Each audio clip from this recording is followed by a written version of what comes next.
We're going to do Brother Ron's song here. Amen. I'll take your man.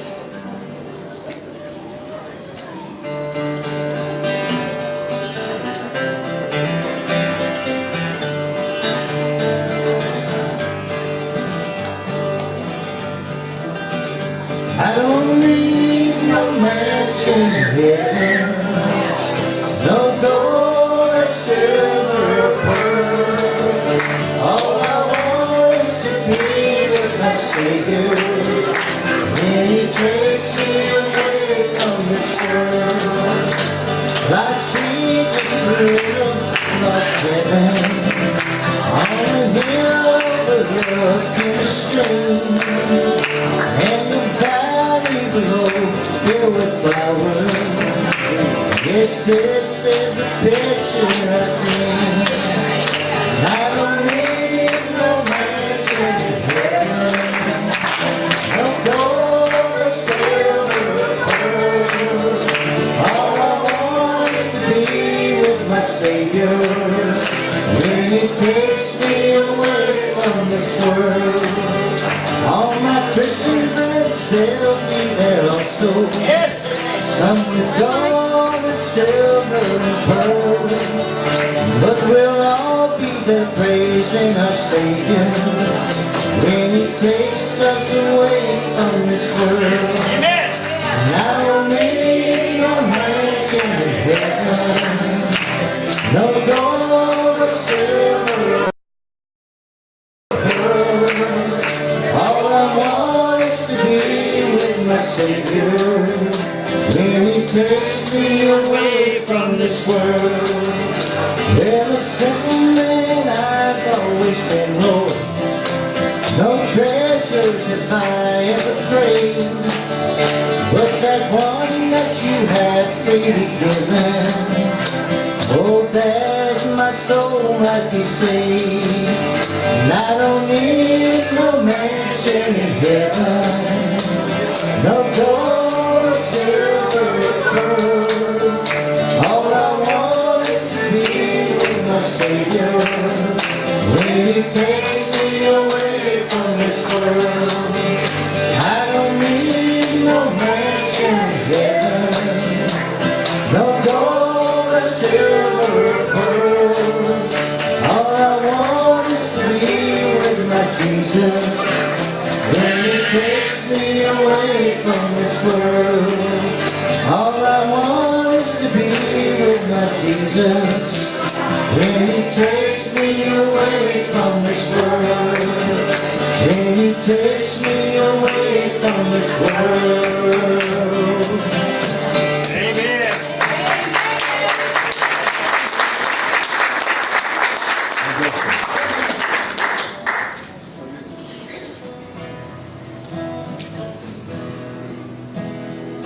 Don't let the devil rise as he's gone.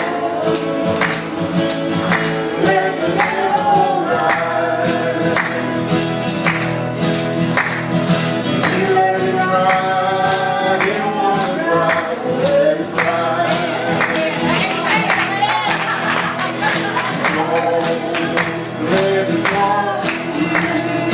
That's it, don't. Let it go.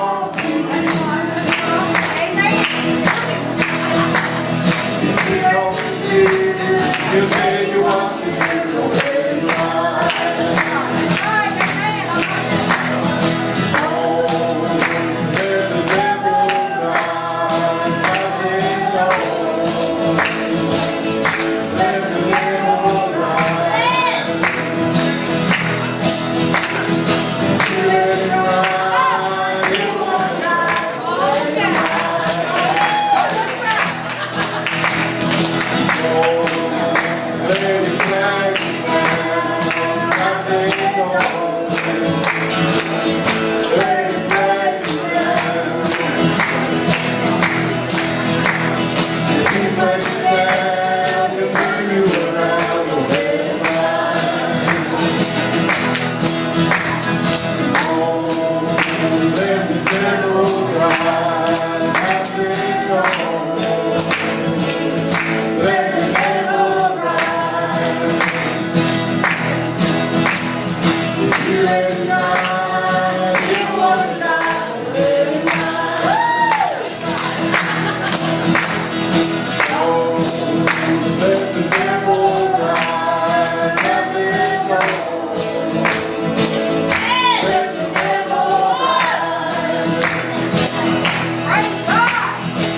let him ride. If you wanna ride, let him ride. Yeah. Oh, let him visit you, my soul. Let him visit you. Visit you and move it. Let him ride.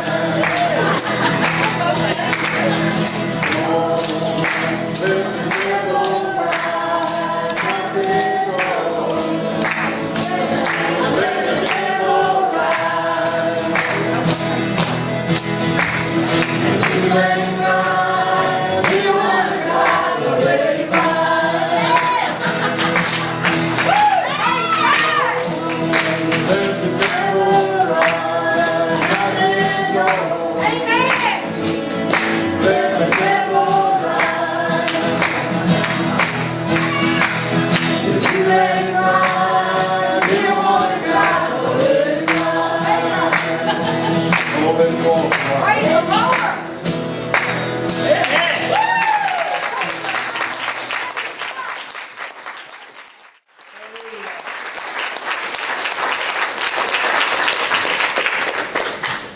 I don't know, he said, I find no fault in him. He was looking at me. It kind of made me feel good. No, I'm not Jesus. Amen. It just Amen. seems like a lot of folks find fault with me, but that's all right. Amen. I am who I am. This is what God made me to be. Yeah, come I on. told my wife the other day, I said, on my tombstone, I said, now honey, if you'll look at me, because I'm not playing with you. She never knows when I'm being serious, when I'm joking.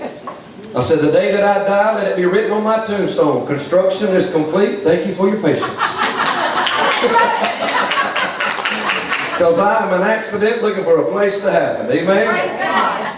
Amen. Good to see each one of you tonight in the house of the Lord. Still got them coming in, going back out, then coming back in, going back out, coming back in.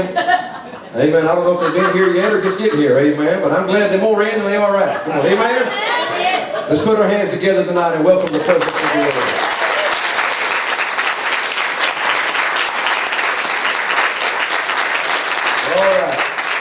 Lay down a few basic ground rules here before we go any further. I know tonight we've got a lot of brand new people. Some perhaps have never been in church before. Some have perhaps never been in church with me before. Let me lay out the dynamics. This is the house of God. This is not where you live. That's right. You can junk your house up. You can run around and act like idiots. You can listen to any kind of music you want to. Leave the milk out and let it spoil. But this is the house of God, and here we reverence the presence of the Lord.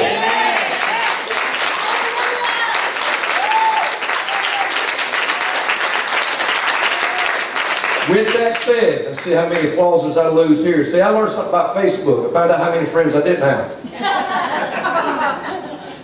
Let me say this. There's a lot of children in this room tonight. It's not fair to take somebody by blatantly and by surprise, stick them downstairs to babysit your kids. We're glad that your children are here, but it is your responsibility as parents. Make them sit down, make them be quiet, and be respectful to those that are sitting around you. Amen. Don't applaud, don't applaud. No. It's not what I'm looking for.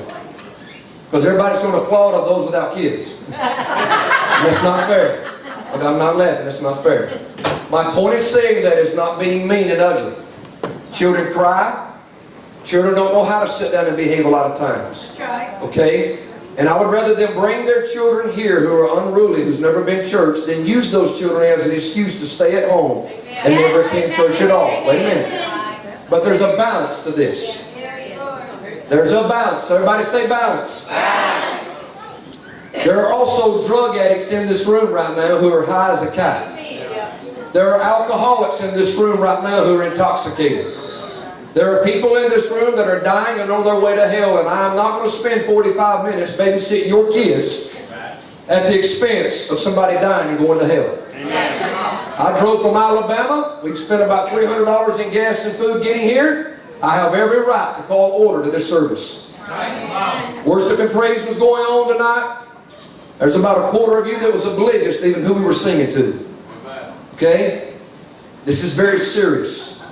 We're grateful that you're here, but we call order to the house of God. And I ask you to be reverent to those that are sitting around you. I have a task before me tonight. That's right, brother. I have a task before me. I don't know any of you folks.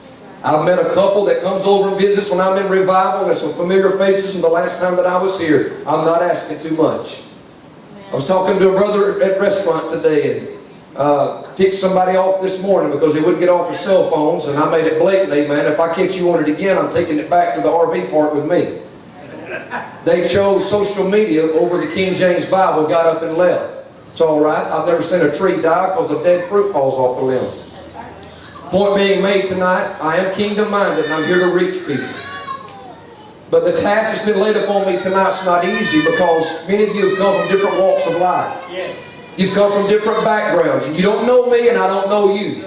But I can tell you something. Being an ex-drug addict myself, strung out with needles in my veins, alcohol in my gut, marijuana in my lungs, powder cocaine in my nostrils, a male dancer whenever I was 19, 20 years of age, selling drugs, got busted twice, looking at 18 months in the federal penitentiary. When Jesus Christ saved me, He saved a drug-addicted, alcohol-drinking, perverted individual eating out of dumpsters behind McDonald's and Burger Kings. I said, I'm calling order to the court. We're going to have a revival this week, and it's not going to be a struggle on me to preach. It's not going to be a struggle. My wife is on pins and needles right now. What is he going to say and what is he going to do? I leaned over to her and I said, honey, you relax. I'm quite at home with a congregation like this. I take this congregation over the religious sect in this city. And you can have all your choir robes and you can have all your glass cathedrals and everybody can sing on pitch. It ain't for me. I swapped my crack rock with a solid rock and they ain't been the same since. Amen? Brother, if you're a nut, I'm in good company tonight. That makes two of us on one boat. Come on, amen. Amen. So with that said tonight, I want you, amen, to make sure the ringers are turned off on your cell phones. I do know that in this day and age, a lot of folks do not own a leatherback Bible. They own a cell phone. Their Bible is on their cell phone. So that's okay, I guess, technically. I've got mine on a computer, so I have no stones to throw. But with that said, amen, there's no reason for ringers to be going off tonight, amen, and it never fails. Right in the middle, amen, of a good hot sermon and the Spirit of God moving, a ringer goes off. He's not loving her today. We don't need that in the house of God tonight. Is that all right? Yes. All right. Cell phones or ringers are turned off. Amen. If you need to take your kids out back to slaughter them, amen, we have a slaughtering cage downstairs. Take a left and you can beat the tar out of every one of them right there. Amen. With that said, put your hands together if you still love me tonight. Amen. I thought you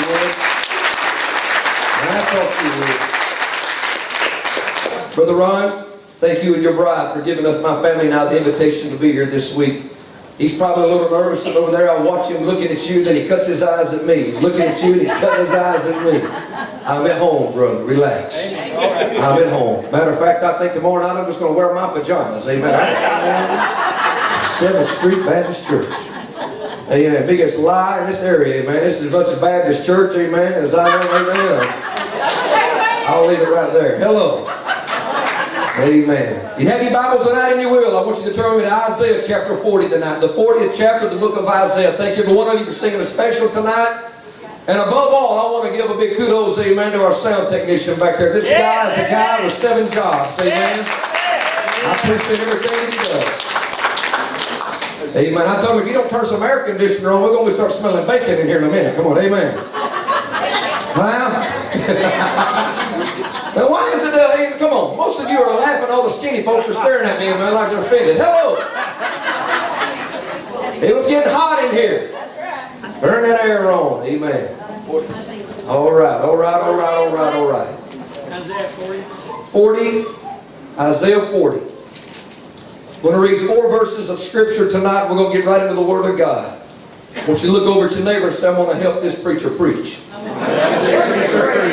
I'm not going to be a distraction to him. I'm not going to be a distraction to him. I'm going to help this man of God plow through.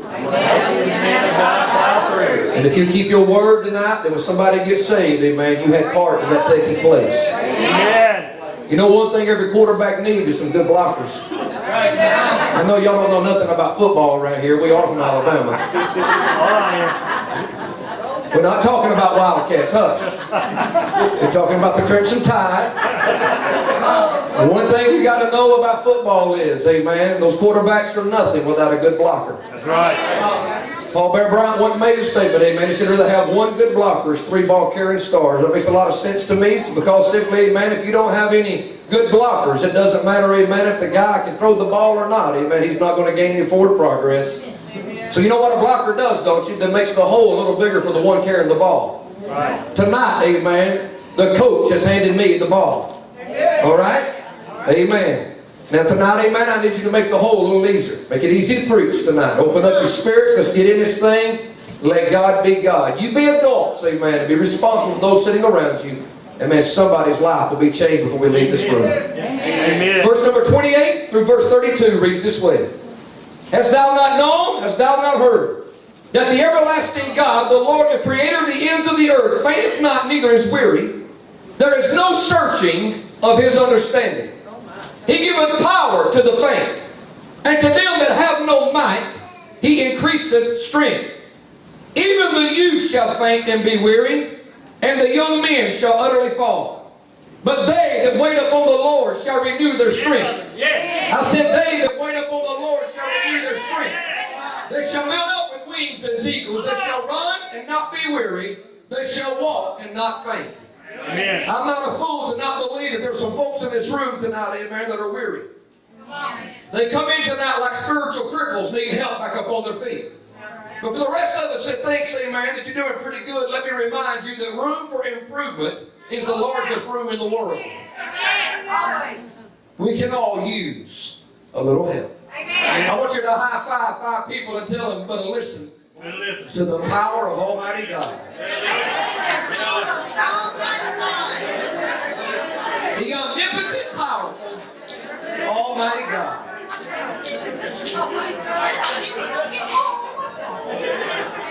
Omnipotent, powerful, Almighty God. You can be seated tonight in the presence of the Lord. Amen. Amen. You can close your Bibles and lay those aside because I've done this for about 22 years. I'm 45 years of age, so half of my life's been in the pulpit. And I kind of conclude that with one thing being, if you can't preach on that, then shut up and sell insurance. You're not a preacher. Amen? That ought to preach right there. There are many things that I could come and say to you upon the arrival of this revival. But I can think of nothing more vital tonight than right off the bat than the fact that our God is powerful. Amen. I said our God is powerful. Amen. He claps his hands and the sea stands at attention. He speaks his word alone and he heals nations. He counts the numbers of stars and calls them all by name. He measures the universe with the span of his hand. He is so alert that not one sparrow falls without his knowledge. He listens so well that not one idle word goes unrecorded. God is so sovereign that beside him there is no other. He's so omnipresent that God is not limited to locality, any time, any place, or anywhere. He is so powerful that there's nothing my God cannot do. He opens his mouth, the nations rise and they fall. Great men have come and gone, yet Jesus lives on. He is Alpha and Omega. He is beginning and end. He is first and the last. He's the high tower, the lifter of my head, possessor of heaven and earth, and of his kingdom there shall be no end. Give him praise tonight, Lord. That's my God. Psalm 14:1 says, the fool has said in his heart, there is no God. The Bible declares that a man has to degenerate, I said degenerate, become less than what he was created to be. Amen. He has to degenerate from how God made him into a fool to miss out on the fact that God is, and the God who is extremely powerful. All that ever has been made, that ever will be made, was created by the power of God. Psalms 89:11 says that the heavens and the earth are thine, for you founded them and you created them.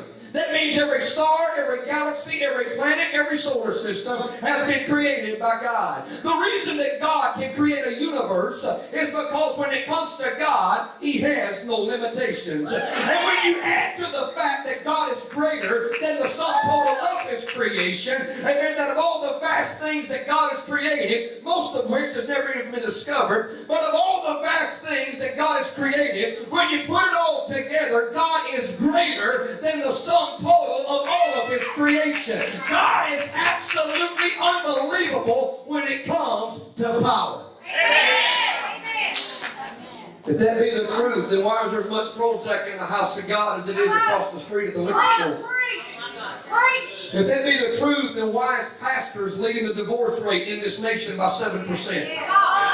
Why is it anymore that the longest part of marriage anymore is the ceremony?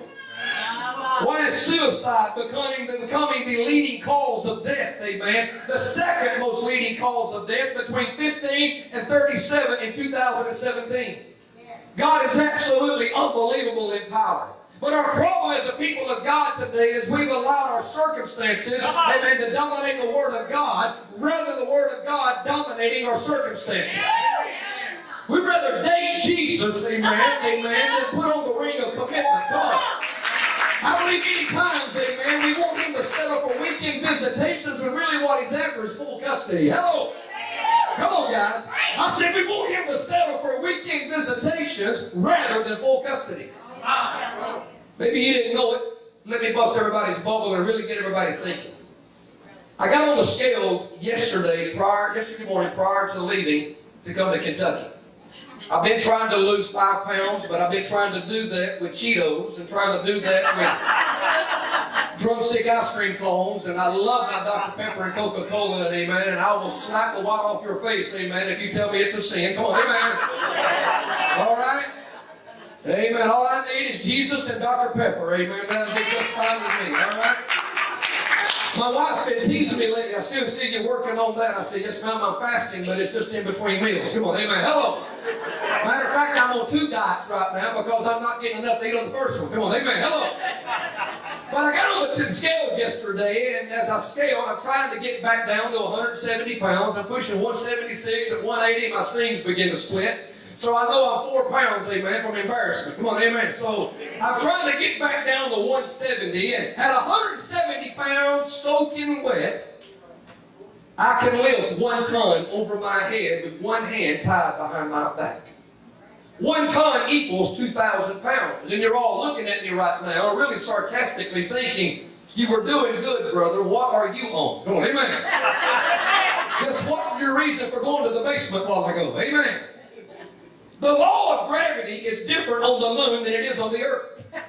If I could somehow get enough money to get on the next shuttle and get to the surface of the moon and step off, I would prove to every one of you that what I just got through telling you was quite accurate. I can lift 2,000. Oh, thank y'all for showing up. Now everybody in the house is going. I appreciate your support. The only way that would be possible, brother, is to get off on the surface of the moon. Now, what makes it different than doing it on the moon than doing it in Lexington, Kentucky?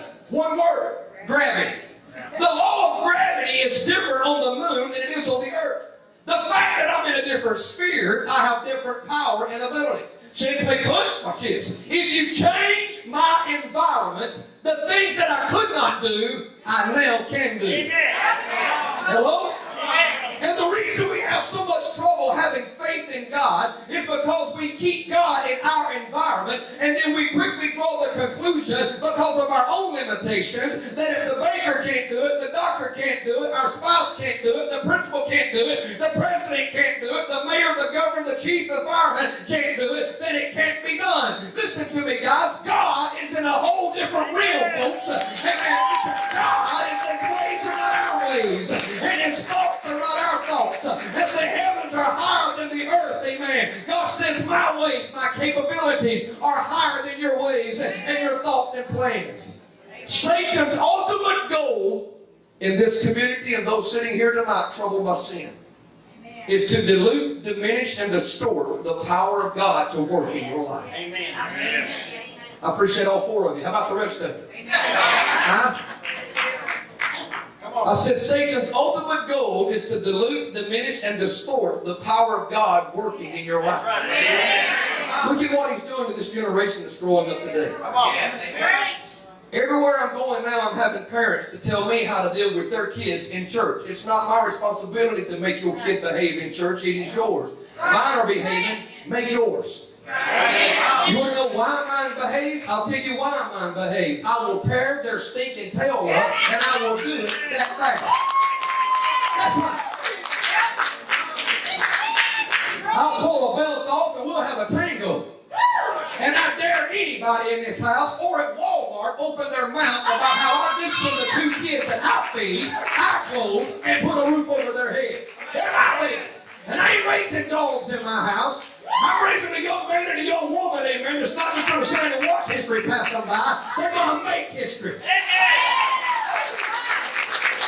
So look at the generation we got today. And again, that generation, I'm not picking on you. But you can't make the right diagnosis or can't find the right cure if you don't first make the right diagnosis. And today, when it comes to this next generation, we're trying to put a Band-Aid on cancer. You know, what these kids need is some real men in their lives. I mean, after a while, you know, after you broke out with puberty, amen, and you got, you know, look like you've been bobbing for french fries at McDonald's, come on, amen. It's time, amen, to get off of diapers and a pacifier and pull yourself up by your bootstraps, amen, and be the young man God created you to be. It's time to have a real dialogue with our young girls today.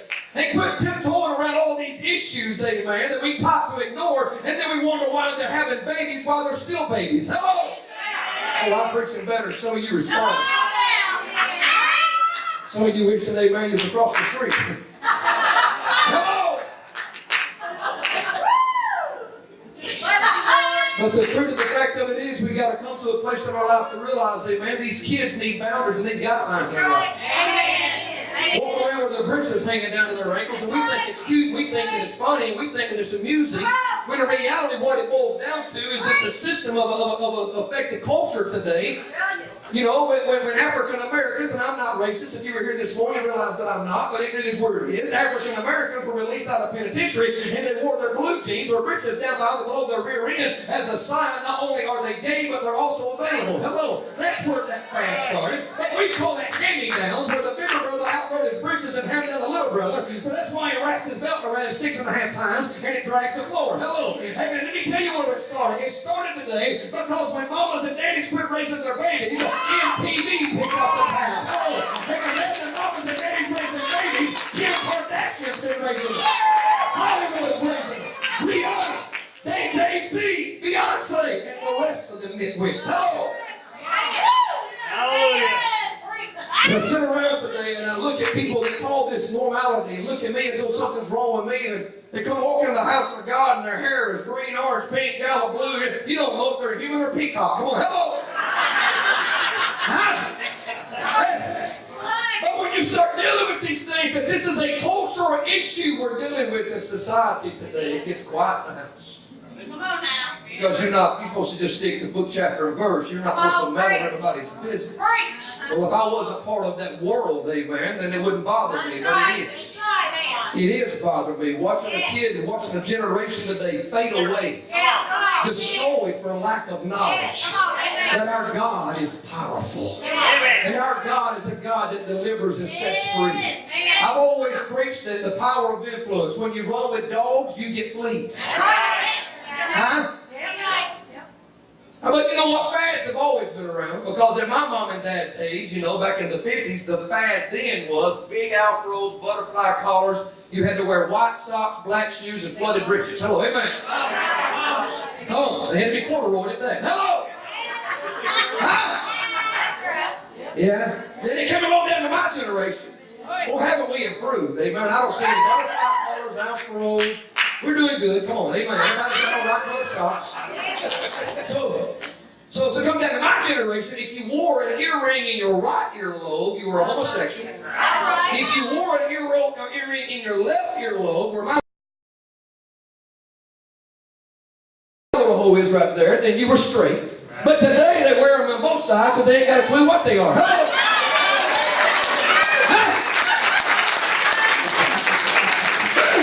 I'm having fun tonight. Everybody's loving me, man. That's the truth. This is good stuff. So this is where we are today, guys. We've lost the mindset that God can turn this world around. That's right. But people are not believing that today. They're blowing their brains out. They're divorcing. Kids are left to pick up the tabs. They throw themselves in front of train tracks. They take overdoses. They sit in the garage and shut the door down, crank up the car, and fall off to sleep and never wake up. I look at these nimwits on television today we call politicians, and I look at the majority of them. Come on. I look at the majority of them, And if you're trying to figure out whether I'm conservative or liberal, amen, I'm not into Mitch McConnell either, amen. He's part of the problem. You're a good state of Kentucky. Amen. Hello. Just as part of our problem is from Alabama, Jeff Sessions as well. Hello. Let's just shoot straight today, guys. The problem is that we look at some of these guys, it leads me to wonder, amen, how they ever made it out of the birth canal. Amen. I don't get it. Come on, amen. There seems to be a lost generation today, so we get clouded by the things of this world, and we get clouded by political news, and we get clouded by what the headlines of newspapers, and we get clouded by what's on social media, and thus forgetting, amen, there's a God in heaven, amen, waiting his hands to be untied, so he can go to work, amen, in the lost and dying society, amen, that God is banding to deliver, heal, set free, amen, and men. But God's hands are tied because we reach for anything and everything and use him as a last alternative. Ephesians 3:20 says, "None to him that's able to do exceedingly abundantly above all we could think or ask, according to the power that works within us." God, amen, divine ability. Just what can God do? I want some of you as high as a kite tonight to listen to me. And I've always said this: if you're drunk, you're welcome to come to my church service, and better not nobody mess with you. That's right. I won't offend you. Amen. As long as you ain't messing with my family and starting trouble, you're welcome to come to my revival services. Amen. You start trouble and I'll throw you out. Amen. And go back to the pulpit and finish what I said. All right. Hello. But the bottom line of it is this right here. I believe if you're ever going to find deliverance, you've got to first get somewhere where you can hear about Jesus. But our problem is we want them to look like us, smell like us, act like us, and be like us. You know what? There was a time in all of our lives we didn't start out where we are right now. We've had to grow. We've had to trip and fall. Amen. There's a man in this room right now that in times past was down in your bathroom shooting up meth. Amen. Now, amen, he's here visiting tonight. A worker in his church, hungry for God, addicted to Jesus. I'm telling you, go tell him that God's not powerful. I ate lunch with him today. I can look into his eyes and see there's a Jesus who is alive and well inside that man. My God is powerful. You say to yourself, well, I'm a homosexual. I was just born this way. You're deceived, friend. Nobody's born. Oh, I see. Oh, I had about 3 people right there. This is exactly what they look like. As soon as I said that. Come on, preach. Preach. You know what you're saying? Oh, I knew. Just give him a minute. He'd go there, wouldn't he? Yeah. Yeah, preach. You waiting on me? Preach the word. Come on. Let me say something about that, friend. Nobody's born gay. That's right. And if you think you were, get born again. That'll fix you. There's deliverance for the homosexual. There's deliverance for the meth addict. There's deliverance for an alcoholic. There's deliverance for a pedophile. There's deliverance for the pervert. There's deliverance for the sex addict. There's deliverance for those, amen, run around, amen, and they're using 4-letter words constantly. And by the way, cussing is nothing more than an outward sign of inward stupidity. Every time you use profanity, you reveal to everybody just how ignorant, amen, your vocabulary is. Hello. The point I'm trying to make tonight is there's things that we have settled for in society and just said that it's normality. And if anybody disagrees with it, they're a bigot. Then a bigot I am, baby, because I believe, amen, there's a right and there's a wrong. There's a good, there's a bad. There's a heaven, there's a hell. There's a righteousness, there's a sin. Come on. There's a God in heaven and a devil in hell. And let me tell you something, to not make a choice, you've already made the wrong choice.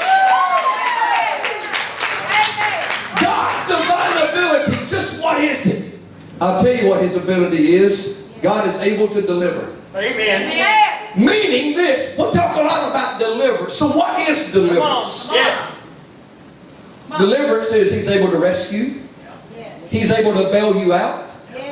He's able to set you free. I like this, Pastor. Even from a tight spot. You ever heard the term between a rock and a hard place? Anybody ever said, man, we're just in a tight spot right now. Tight spot.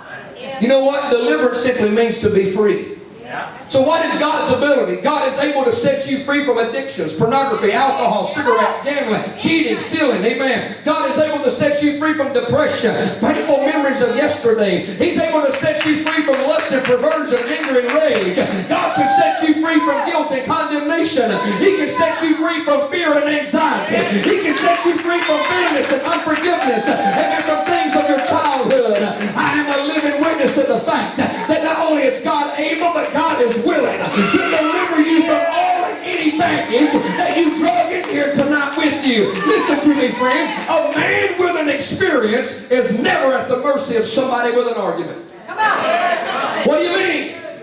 I've experienced what I'm preaching Right, tonight. right. Come on. I swapped my cracked rock for the solid rock. Hadn't been the same since. Come on. Praise God. I didn't ever quit dancing. I just changed Change partners. partners. Right. I didn't quit drinking. I just changed fountains. Come on, amen. That's the truth, guys. The day I got saved, let it be known right here in this house tonight, I didn't try religion. I didn't try denomination. I didn't try a 12-step program to Alcohol Anonymous. I didn't sign myself into some local retreat center in order to detox. I didn't pursue a preacher, a church, or the latest Christian philosophy on the New York Times bestseller list. But what I did try was a man born of a virgin in the city of Oklahoma some 4,000 years ago. He made me, he saved me, he raised me, he's filled me, he's healed me, and he's coming back to get me. Come on, I'm a new creation tonight because of the delivering power of Almighty God. I've had an experience. I've had an experience. I was raised in church my whole life, but church didn't save me. That's right. That's right. Well, that's because you're in the wrong denomination.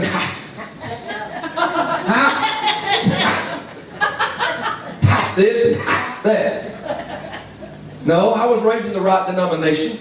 I was raised holiness. That's exactly right. Matter of fact, man, we were raised at one point in time in life, we were too holy to stick our thumb in a bowling ball. Huh? The only PhD my mother ever had was her Pentecostal hairdo. They call that bobby pins, but I think that was the quinoa wire. Come on, amen. Hello. But if it ever got loose, baby, me and my brothers would hit the deck. We knew, amen, the firing squad had arrived. Hello. Huh? Holiness. Somewhere along the way, I began to realize I needed something more than doctrine. I needed something more than a choir. It's not worship and praise. Because you can always find a church down the road with better music. You can always find a church down the road with a better youth program. You can always find a church down the road with a better preacher. That's right. Amen. But let me tell you what you'll never find better. Jesus Christ. You'll never find anything better than Jesus Christ. Matthew 19:26, with men this is impossible, but with God all things are possible. Luke 1:37, for with God nothing shall be impossible. Revelations, for the Lord God omnipotent, most powerful, reigneth. Notice God's ability to use weak instruments to accomplish tremendous results. Huh? So you don't have to be a Billy Graham. Put all of us together, we wouldn't measure a fraction. The integrity and the character. Let me tell you something about Billy Graham that wasn't, I don't think it was promoted enough. His humility. Okay? Now, I didn't believe, amen, the doctrine that Billy Graham preached. I don't believe in Calvinism. I don't believe in once saved, always saved. I'm not really into the Baptist. I don't believe that particular doctrine. But there's a lot about the Pentecostal church, amen, I think's nuts as well, amen. As far from the Bible as I am Fruit Loops. Come on in. All right? So you just try to find a balance in the middle of the road. You try to find that balance, amen, and walk that balance out. But one thing about Billy Graham, known to the day he was buried, did you know that his coffin was made by correctional inmates from Louisiana? Who handmade Billy Graham's coffin? And he was buried out back behind the barn with his wife. What an amazing thing, brother. To be such a giant, yet so broken and humble, even to the day of his death.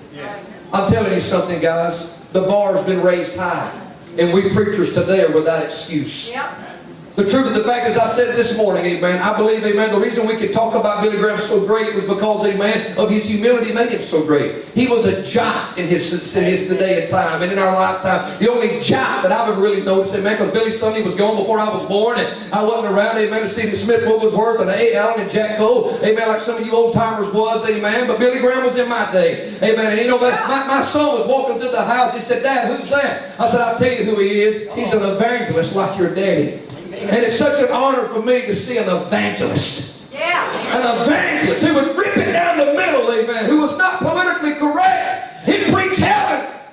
he preached hell. Amen. Huh? He called it what it was. My son sat down that day and took interest. Somebody didn't even know. My little girl Abby come walking in and sat down beside me. She said, Daddy, what did he do that was so great for them to pay him such respect? I thought to myself, you know what? He's the first preacher to be laid in the Capitol, and things don't change in America. He'll be the last. Amen. We need a revival in America again. Where are the Billy Grahams? I think there's some Billy Grahams in this room. I think there's some Amy Simple McPhersons here tonight. Amen. Amen. I do think that. Amen. I think there's some Maria Woodward Edwards in this room. Amen. I do think. Amen. Amen. There's some great men and women of God here tonight. But I want to tell you something. Amen. You got to be digging deeper. Amen. The surface level. You got to know that there's a God in heaven that is for you. And if God be for you, who can be against you? Amen. You don't have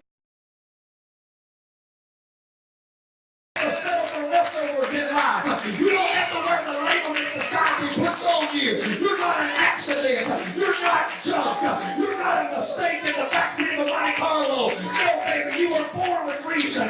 You were born with a destiny. You were born with purpose. And you got as much right to heaven as anybody else in this house.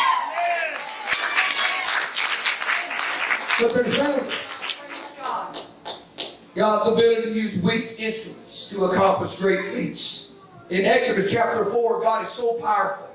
He turns a rod, a dead almond stick, into a serpent to reflect the power of God to a group of sorcerers. Yeah. In Judges chapter 15, the jawbone of an ass, a donkey, to slay 1,000 Philistines. Just note, thought about this today. You want to know why Samson could use the jawbone, just the jawbone of a donkey? I mean, you would think he'd use the shin bone. It was longer, or maybe a rib cage, man. But he used the jawbone of a donkey to kill 1,000 Philistines. You want to know why he chose the jawbone? Because it was dead and no flesh was on it. And when we die to sin, amen, and give up this carnal nature we've got, God will use us too. Amen. Thank God. 1 Kings 17, a handful of flour and a cruse of oil to sustain a widow and a child. In Mark chapter 6, God used just 5 loaves and 2 fishes to feed an army of 5,000 men. Let's not even count their women and kids. In Matthew chapter 14, 25, Jesus walks on the water. Matthew chapter 17 causes Peter's tax money to appear in a fish's mouth. I should have tried that this year. Amen. Matthew chapter 21, 19, he dries up a fig tree dead in an instant due to lack of fruitfulness. In Mark chapter 4, with his words alone, he calms an entire sea. Amen. In John 2:7, Jesus turns water into wine. Or when it comes to God's divine ability, his power is limitless. He said, call unto me and I will answer thee and show thee great and mighty things which thou knowest not. Lord God, behold, you have made the heavens and the earth by thy great power and stretched out arm, and there is nothing too hard for thee. Give him praise in this room tonight. What a God. What a God. Let me make this specific because I'm not just talking about any God, because there's a whole lot of God. Your bass smoke can be your God. Your 3-inch high definition television, amen, with pulse control can be a God. Your wallet can be a God. Your Cadillac can be a God. Hello. I'm talking about, amen, the fact that Allah died and he's still dead. Muhammad died, he's still dead. Buddha died, he's still dead. Confucius died, he's still dead. The Pope died and he's dead too. But Jesus said, behold, I he that was dead, but I'm alive forevermore. I'm talking about the only true and living God. My God. I believe one of the greatest promises in the entire Bible is call unto me, all you that labor and heavy laden, and I'll give you rest. Call unto me, all you that labor. He ain't here right now. If he was, I wouldn't change my tune. We come walking up the steps tonight. The guy hides a kite on the steps. Promised a while ago he'd be right back. He ain't been back. No, he ain't back in here yet. He'll be back. He's in and out, in and out. Come up them steps a while ago. Kind of convinced the pastor that he wasn't high. I said, yes, you are, son. Turned him around, looking down. I said, you're talking to the next stoner.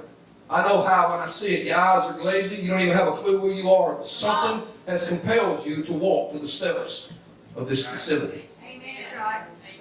See, a lot of folks say, man, and I thank God for this man over here because when I walked up, he wasn't babying. Thank God for a man that this community respects and are getting your business and tell you the truth. Amen. We need a people that are falling in love with truth again. Yes. See, we live in a society today where we seek to not offend anybody anymore except God.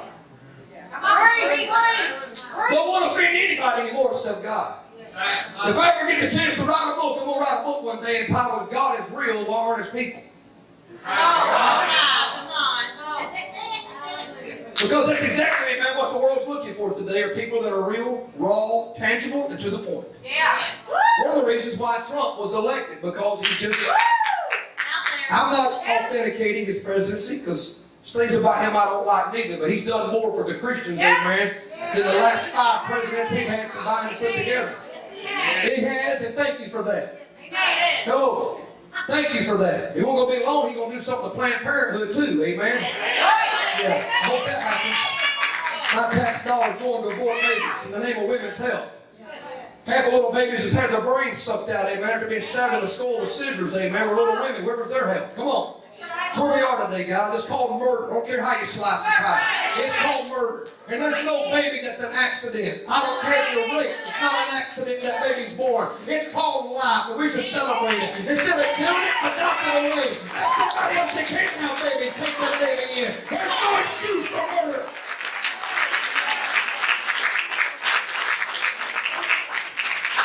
It's more to me than just good news that if I'm heavy laden and I need rest, I can come to Jesus and He'll give me that rest. That's more than just good news, Brother Ron. Folks, that's a promise that you can take to the bank. What is a promise? Listen to me. A firm understanding that one will do what he committed to do. God gives you His word and He cannot lie. That's powerful in the fullest terms. That's right. One more thing, church, before I quit. God's not only able to deliver, He's not only able to fulfill His promises, but watch this. He's also able to supply all my needs. Yeah. Amen? I said He's able to supply all my needs. My kids can say a lot of things when they grow up and move on in life. Weedy and I are reaching the end of the years. Yes, one's 15 boy and a 14-year-old little daughter. Caleb's already got his permit, amen, and he thinks we bought that truck for him. Every time I get in there, I got to readjust his mirror, readjust his seat, amen, readjust everything that's hit, right? You've been there. I wouldn't have it no other way, and I miss my babies, little bitty babies. Where's that little boy with them two little teeth here, that little girl with 2 little teeth right there, and chewing and gnawing on everything? Come on, amen? Where are they at? Where they go? Where's my babies at? And Wendy's right. I'm having a harder time with this than she is. Just last year, we was in that travel trailer, amen. I went back to kiss Caleb goodnight one night, and he reached his arms up to hug me. I saw hair under his arms, and I cried for 3 days. I couldn't believe, my God, are you kidding me? Was that hair, or did he have Chewbacca and a headlock? Oh, amen. Hello. Right? What was that going on in there? Really? She said, honey, they're not babies anymore. They'll always be my babies. Even when they're whopping out their in and giving me a back. They'll be my babies. That's right. Huh? That's right. Well, neither one of them looking forward to that, but neither was I with them, and I was whopping theirs. Amen. I put it off as long as I could. Until Wendy would go, it's your turn. Yes, ma'am. One thing my children can never deny is that a God will supply their needs. Amen. My children have never seen Daddy work a public job. Have you? My children have never seen me have to get up in the morning and go clock in someplace, amen, like the most of the rest of you have to do, amen, to make a living. My children have never, amen, watched me wait till Friday for a paycheck so, amen, I can look at the stub and take it to the bank. My children never had to watch me. My children have always watched the Father who's put His trust and confidence. And I'm not belittling anybody in here. You're doing what you were created to do, and I'm in my lane doing what I'm doing. Amen. Somebody said, well, brother, I can't afford to give. I live on a fixed income. I think, my God, I wish my income was fixed. Come on, amen. Hello. Huh? And so but my kids can never deny the fact that we have served a God their whole entire lifetime that has provided for us very, very well. Amen. I've never been a money preacher, and I've proven that by just the last 25 minutes. Because if I was trying to make money, amen, I wouldn't be busting you about your cell phones, amen, and busting you about Wildcats and busting, amen, your Mitch McConnell. Hello, amen. I wouldn't be getting up in your mailbox about it. But I'm not in it for the money. I never have been. The only one out of the 12 disciples concerned about the money was Judas. By the way, my last name is Couch, not Crouch. Don't confuse the two. Okay, that's called TBN. Moving on. Amen. The point I'm trying to make tonight, amen, we're driving a $47,000 truck, amen, that I didn't have to go borrow the money for. I'm driving a $47,000 truck, amen, because of God's favor. I've never ever asked for a dime. I've never tried to borrow from Peter to pay Paul. I've never tried to make merchandise out of the people of God at the house of God, except when it comes to my black pepper deer jerky, and you're not getting that for free. Moving right along. I'll draw the line right there. That's it, buddy. That's exactly right. I'm not going to sit in 13-degree weather, amen, to make you happy. Hello, amen. Yes, sir. Amen. That's another subject another day, tomorrow night. Moving along. When our car broke down, our last truck with 250,000 miles on it, with a travel trailer tied to the bumper, and we couldn't go any further. We had meetings lined up to preach. It was a lady in North Carolina, amen, that didn't even have any money. It's not a very wealthy lady. She just wasn't going to leave it, amen, for her daughter and grandkids to smoke and drink up. Did you know what? So we know there's fertile ground. We want to be a blessing to your ministry. A few weeks prior to that, my son had linked up and told me, Daddy, how's God going to provide? Do we have money in the savings? I said, son, I don't even know how to spell savings. We've never had any money. We don't have insurance, but we've had insurance for 20-something years, and God's given us good health.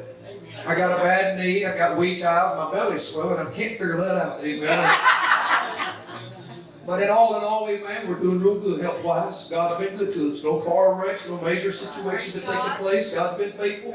Come on, I've been thank God for that. Something could happen tonight, but I've had a kidney stone, amen. That's about the worst hell I've ever been through, amen. Amen. But the truth of the fact of it is we've been faithful. And for this lady to send us a $47,000 check and tell us just put a blessing with the bread, my kids can never deny that God is a God that supplies. God has been a God that's been faithful over the years to take care of us. We've always lived by this principle. If my kids have ever heard Daddy make this statement once, they've heard it 10,000 times. If it's God's will, then it's God's bill. He'll take care of us. I take care of the book of Jonah. When you run with God, God picks up the tab. When you run from God, you pay the fare thereof. How's that working for some of you? Hello? You sit back there having to pay the fare thereof and asking God why. It's because, amen, you're running in the wrong direction. Amen. You find yourself in captivity. It looks like the belly of a whale. It smells like stomach garbage. Hello. Amen. It's because of stinking thinking. Amen. Somebody needs deliverance in this room tonight. So first realizing, amen, that this does not have to be your portion in life. What God's done for me, what God did for you, what He's done for this pastor and many in this room, God's waiting tonight to do for someone else. I'm done tonight. I'm done. Are y'all clapping? I'm done? Really? Listen to me.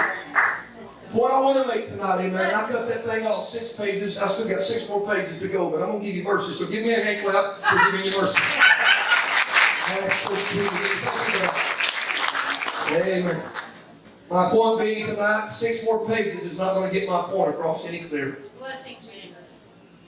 If God be for us, who can be against us? God is faithful.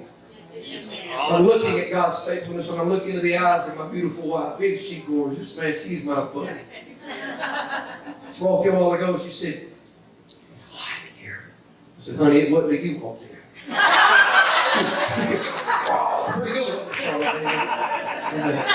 would tell you you can borrow that, but she knew it's not original. She's my buddy. She's my buddy. You judge her all you want. Well, this and well, that. She's my girlfriend alone. She's my baby. She's birthed my children. She carries the world on her shoulders. The world on her shoulders. Number one, she's married to me. Wouldn't that be a nightmare? Yeah. My wife would say, yes, that's at times it's a nightmare. You know, and she homeschools our children. I help her once in a while, but I can only help in arithmetic. When I take them to a shooting house, I say, now how many deer are standing in the field? 4, Daddy. Now how many's in the field now? So I help them with addition and subtraction, and sometimes we walk in with it. I'm no assistance to her at all when it comes to that. She carries our bills. I go into the office, she's sitting there, amen. I was in revival in Indiana. Just a couple of weeks ago. She says, I'm done with this. I'm put out with this. I can't deal with this anymore. $3,100 in the red. Okay, I'm not trying to get no offer from you. I'm not that sly. I'm not that crooked. Okay, I'm not into that. I'm just telling you the facts of where our lives but she never grumbles. She never complains. I'm out working, brother, trying to do the very best that I can. Come on. Even when I stopped by here and preached my first service for you guys, amen, I was willing to go to a little church, and my biggest attendance that week was 9 people. Come on. 9 people. Go over there and preach to them and love on them. You want to know why? Because my attitude is, amen, that little churches need revival too. They didn't have any money, amen, couldn't afford a hotel room, amen. It's tough on some, but you know what? They needed revival as well. And I've always tried to keep that attitude that I love the big crowds like this, where everybody's shouting and hooping and hollering, and after 40 minutes of preaching, still telling me, come on, come on. What do I mean, come on? 40 minutes, hello. Huh? Come on, come on. Huh? Come on. Okay, I'm talking about that one. Come on. Roll the guitar, amen. Everybody knows where she's at. Hello. Lord, I know when she sings in the crowd. Come on, sing it out. Come on. Huh? I appreciate that. I love the camaraderie. I love it, man, the attention. But in reality, guys, there's hurting people out there that need love. They're bruised. They're wounded. The world has cut them up, cut their throat, and thrown them away, and made them feel as though there's no value in their life. That every decision they ever made was wrong. But you know what? Some of you made a right decision tonight because you're in this room. When you find yourself in a hole, you quit digging. Right? That's what I told him on the porch a while ago, did I not? I said, son, I want you to come in here and sit down and listen to the Word of God tonight. I got a message, and the title of it is Your Name. This one's for you. Come on in here high, your eyes glazed over. It's all right, come on in. I said, but you need to understand something. 1,000-mile journey begins with the first step, and when you find yourself in a hole, you quit digging. But obviously, man, he ain't deep enough yet because he's back out digging. He came in here, we loved on him, he got him a can of Vienna sausages, his belly didn't make a little food in it, brought back out there and they're out again. That's okay, guys. We're responsible to them, but we're not responsible for them. And my reason for coming to Lexington, Kentucky is that I'm responsible to you. But not a one of you am I responsible for. No one you're responsible for me. I'm a straight liner, guys. I don't dance. I guess you figured that out one day.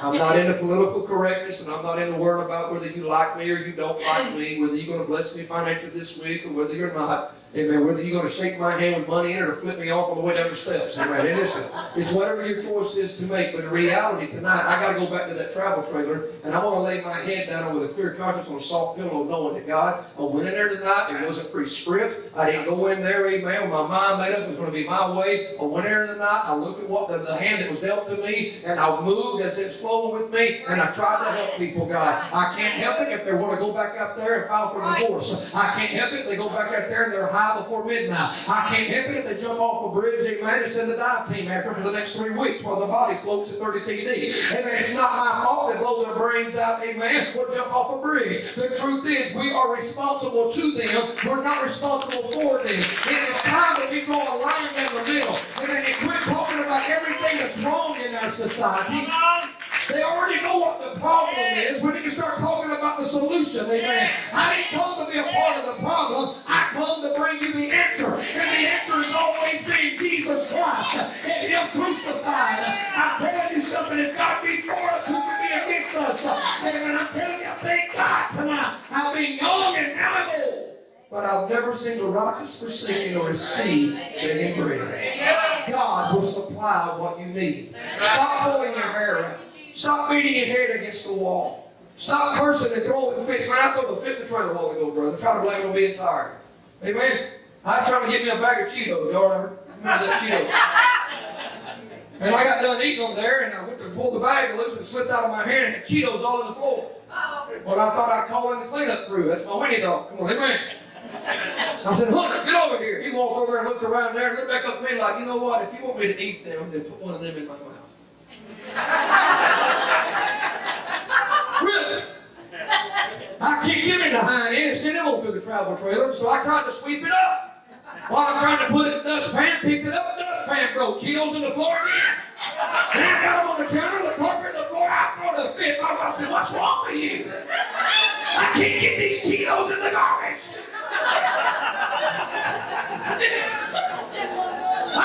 Is that right, Sister Wendy? Huh?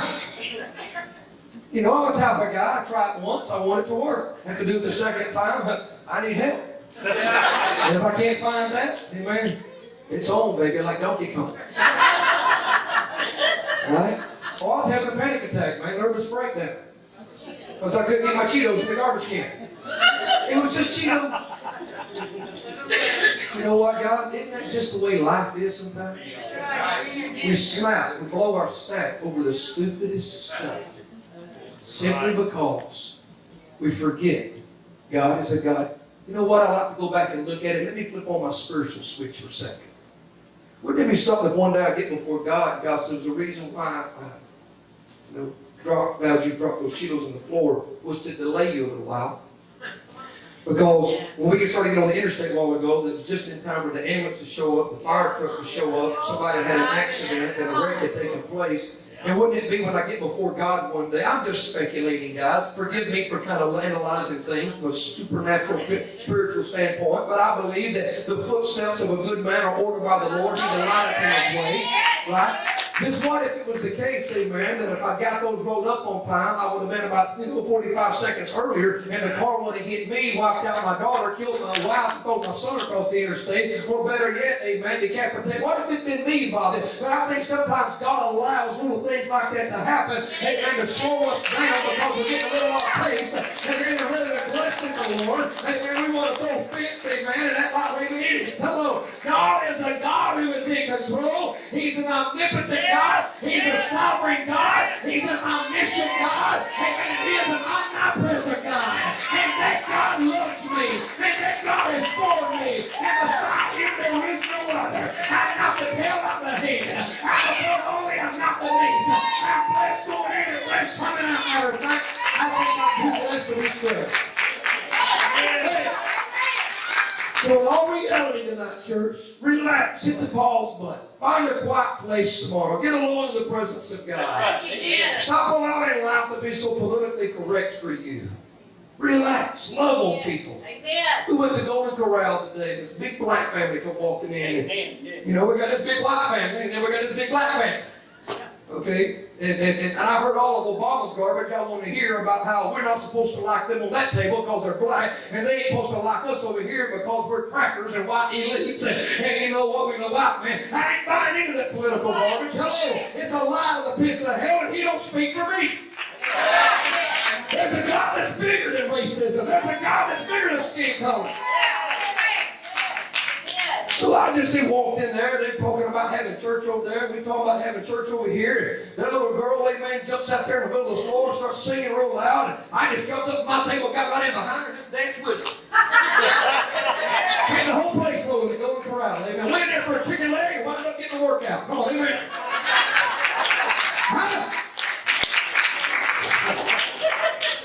Life was meant to enjoy. Amen.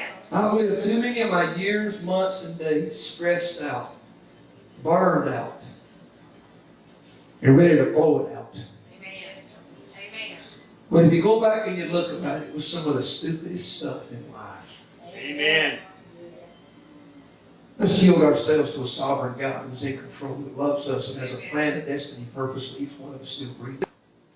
Find your lane, get in it, and work diligently until He returns. As I said this morning, I'll say again tonight, my last breath here will be my first breath there. Amen. God Himself's going to take me by the hand and lead me down the streets paved with pure gold. Praise God. He'll lead me through gates of pearls and walls of jasper. He'll take me by a crystal sea, amen, into an architectural mansion that He's prepared by His very own hands. Come on. Amen. Amen. He'll take me into the city where the lamp is the light, where roses never fade, amen. And little children's faces, they gaze, amen, with beauty in their eyes. I'll look up at the throne of God, amen, as I see my mom and I see my grandpa and I see my sister who was shot and killed when I was 19, she was 24. And I see all my loved ones that have went on, and I turn around and look behind me at the progress that God used me to bring in America, realizing, amen, when you're in Africa, amen, that I didn't go to heaven by myself, but I was allowed to bring somebody with me. Amen. But the last time I was in Africa preaching from Kenya, amen, I wound up giving an altar call for first-time salvations. I went to the back of the altar call line, it was a quarter-mile long, brother. I laid my head down and now rejoicing. I'm not the best singer. I'm not the greatest preacher. I am no Billy Graham, nowhere close to it. I sat there convicted in the day, amen. because my kids will never be able to honor me like the world did Billy Graham. Amen. They don't know my name at the Capitol yet. Come on, amen. I am working on some YouTube clips. Amen. Hello. Hope I'm one of those go viral soon. Amen. Hello. But in reality, amen, I'll never go down to the history books as being somebody great. Come on. But in the eyes of God, I was going to die for it. Amen. I was worth salvaging. And I'm grateful tonight that He's in the recycling business, that He left the force of glory to come to a landfill called earth looking for a piece of trash like me. Amen. Amen. I love you, church. I just wonder who this message was for tonight. Who in this room tonight needs to meet in a personal fashion this deliverer that I just spoke about. Praise God. And get yourself up, son. You and your flip-flops. Come on down here. It's all right. It's all right. Let it make yourself right down here. There's a host of people. Come on, where's the man of God in this house? Think this is what you've been praying for? Come on. Come on, go down and pray. Come on back here, love on. He's my baby. He's your baby. After Friday night, I'll be packed up and going out of town. Amen. I'm not going to be over here to change his diapers and warm his bottles and love on. These are your babies. They're not mine. What do we got? Anybody else in the house tonight says, you know what, man, I'm sick and tired of being sick and tired. This world has got a hold of my mind, man, and I don't know whether I'm going or coming. I don't have any purpose for living. I don't have any joy anymore, no peace, no satisfaction. My life is just full of misery and heartache. It seems like it's one bad decision after another decision after another decision. I'm eat up with stinking thinking, and I walk in here tonight and I meet you, man, and you're sitting up there preaching like that and talking like that. This is the real deal. You don't know right, it's the real deal, baby. Hey, man, I'm going to tell you something, amen. If you're in this room tonight and you're lost without God, quit cutting your eyes, son, amen. You know who I'm talking to.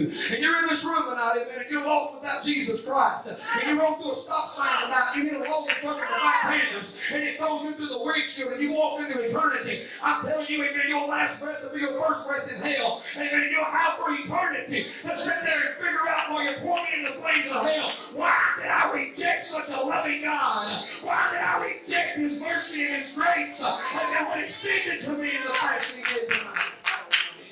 I'm going to count to 10 right now. When I get to 10, the microphone's coming off, and I'm going to sit down beside my son, my wife, and my daughter. I'm not going to tell scary stories. I can tell many of them right now and have everybody in the house crying. Bawling, we're crying out to God. But I'm not going to do that tonight.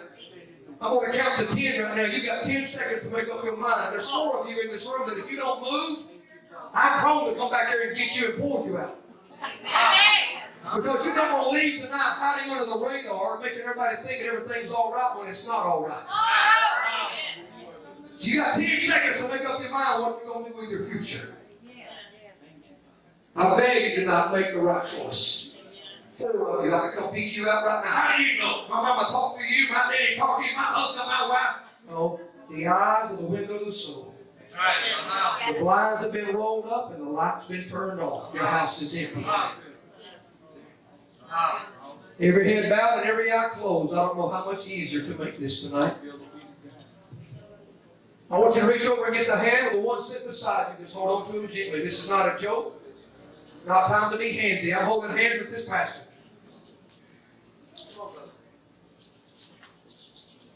I hope to God you're holding the hand of the one beside you. I'm going to count to 10 right now. When I get to 10, that's it. If you need to come down to this altar tonight, all you have to do is just squeeze the hand of the one beside you. Just squeeze it a couple times. You know what you're telling them? I don't want to go down there by myself. Will you go with me? And the moment you feel that squeeze, I want you to jerk them up, amen, and get down here as fast as you can. We're going to pray with them tonight.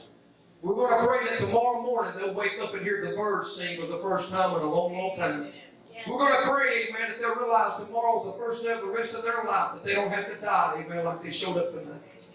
So here we go, friend. You've got 10 seconds to make up your mind what you're going to do with your future. Here we go. As they're already coming, amen. Don't come down here and play son. This is serious. 10 seconds, friend. I hope you make the right choice. 1. 2. When I get to 10, that's it, baby. You're not going to tie me up an hour and a half and church is over with trying to get me to deliver you. I can't deliver you. This is a God thing. 3. My God, you ought to be up running right now. Devil been that good to you? World been that good to you? 4. Come on.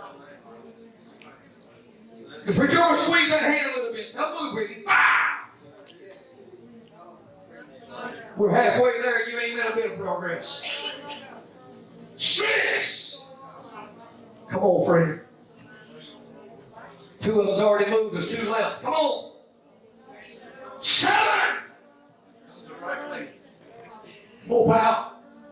8. I'm almost there. You play hardball, friend, you'll lose every time.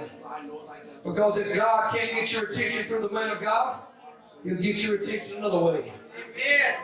9. Come on, friend.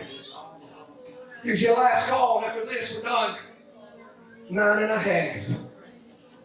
How about it tonight? There you go. Would you say with me tonight, Caleb? Come up here and play your guitar, son.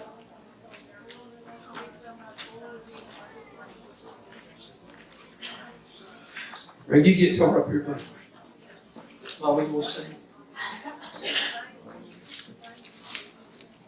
What's the song you guys sang the last time you did wrong?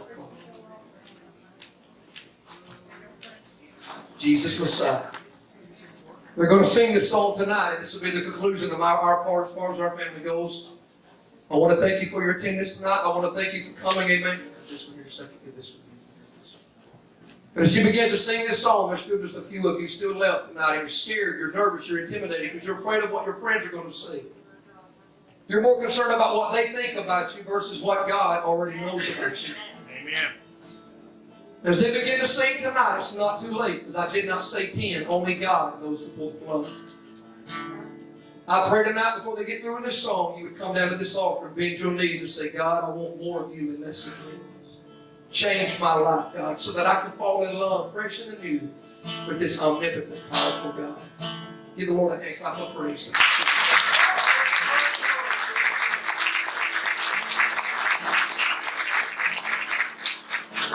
He became sin, who knew no sin, that we might become His righteousness. He humbled Himself, and He carried the cross. Love so amazing, love so amazing. Jesus Messiah, make my whole name. Blessed Redeemer, Emmanuel, the rescue for sinners, the ransom from heaven. Jesus Messiah, Lord of all.